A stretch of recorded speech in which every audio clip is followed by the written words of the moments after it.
Workflow at a standstill because of the Applepushdirect DLL. I'm Sophie Chen, a senior Windows support engineer. I've mapped out the solution to fix Apple conflict for good. As we prepare to resolve Applepushdirect, consider using the diagnostic path below to ensure a stable environment for your libraries. This is the Applepushdirect, the Apple Push Notification Service, APNS, direct library. It manages the unmanaged localized protocol handshakes for sending localized push notifications from Windows applications directly to localized iOS devices via localized data links. Now that we've covered what the file does, let's jump into our first fix. This issue indicates a structural problem within Apple's installation. Reinstall the latest version of Apple from the official site to restore Applepushdirect DLL safely and ensure all registry links are updated. When a standard reinstall doesn't cut it, we move to advanced diagnostic steps to ensure the system is properly configured. A simple restart can resolve file-in-use errors that mimic a missing Applepushdirect message. It's a low-effort step that ensures your operating system starts with a clean execution stack. Don't forget to bookmark the video or give it a like before you restart.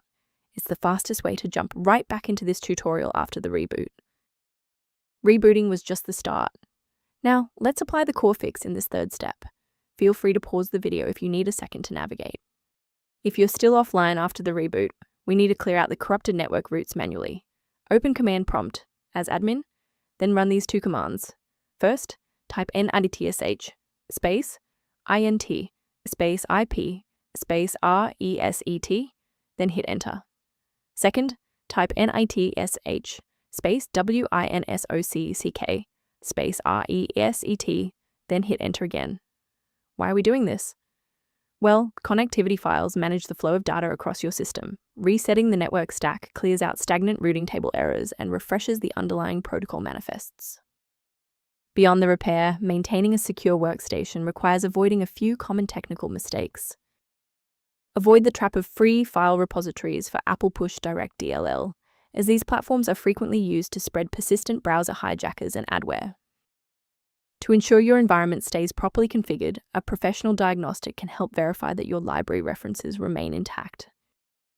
If registry organization or startup behavior is a concern, the maintenance resource below includes Applepushdirect references. Thank you for trusting us with your system repair today. For more configuration tips and Applepushdirect error resolutions, don't forget to like and subscribe.